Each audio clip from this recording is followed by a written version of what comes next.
அதிகாரம் 12.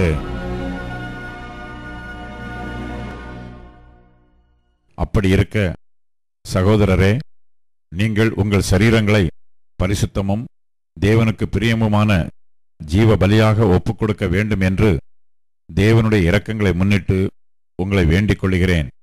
இதுவே நீங்கள் செய்யத்தக்க புத்தியுள்ள ஆராதனை.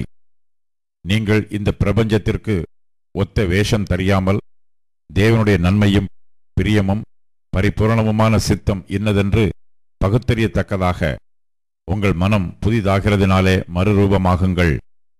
அல்லாமலும் எனக்கு அருளப்பட்ட கிருபையினாலே நான் சொல்லுகிறதாவது, உங்களில் எவனானாலும் தன்னை குறித்து எண்ண வேண்டியதற்கு மிஞ்சி எண்ணாமல் அவனவனுக்கு தேவன் பகிர்ந்த விசுவாச அளவின்படியே தெளிந்த எண்ணமுள்ளவனாய் எண்ண வேண்டும்.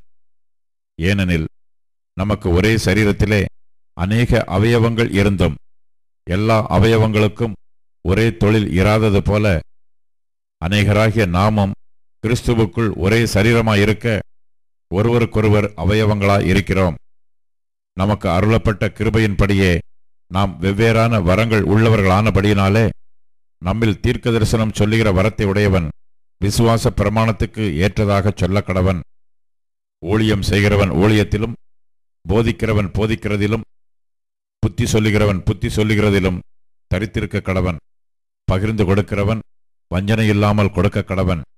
முதலாளியானவன் ஜாக்கிரதையாய் இருக்க கடவன்.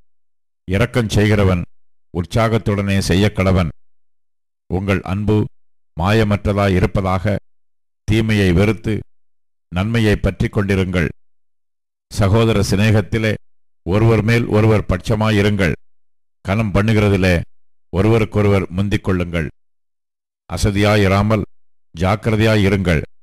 ஆவியிலே அனலாயிருங்கள். கர்த்தருக்கு ஊழியம் செய்யுங்கள். நம்பிக்கையிலே சந்தோஷமாயிருங்கள். உபத்திரவத்திலே பொறுமையாயிருங்கள். ஜபத்திலே உறுதியாய் தரித்திருங்கள்.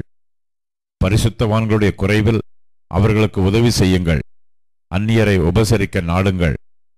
உங்களை துன்பப்படுத்துகிறவர்களை ஆசீர்வதியுங்கள்.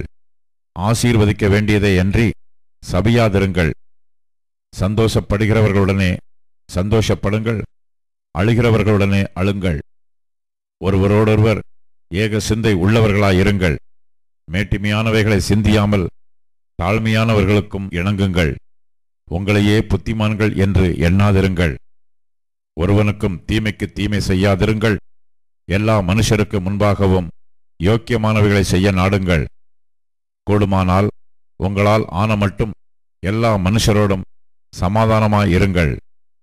பிரியமானவர்களே, பழி வாங்குதல் எனக்குரியது, நானே பதில் செய்வேன் என்று கர்த்தர் சொல்லுகிறார் என்று எழுதியிருக்கிறபடியால் நீங்கள் பழிவாங்காமல் கோபாக்கினைக்கு இடம் கொடுங்கள். அன்றியும் உன் சத்துரு பசியாயிருந்தால் அவனுக்கு போஜனம் கொடு. அவன் தாகமாயிருந்தால் அவனுக்கு பானம் கொடு. நீ இப்படி செய்வதனால் அக்கினி தழலை அவன் தலையின் மேல் குவிப்பாய்.